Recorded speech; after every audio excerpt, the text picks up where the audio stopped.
The Daily Code Snippet. The picture element allows the browser to determine which image from several options is to be loaded.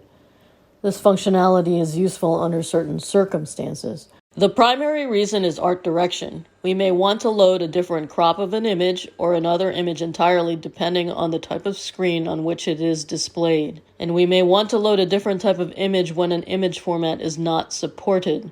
Some image formats like WebP and AVIF are not yet fully supported, which is why we didn't include them last week, but these new formats provide less degradation on compression and smaller file sizes.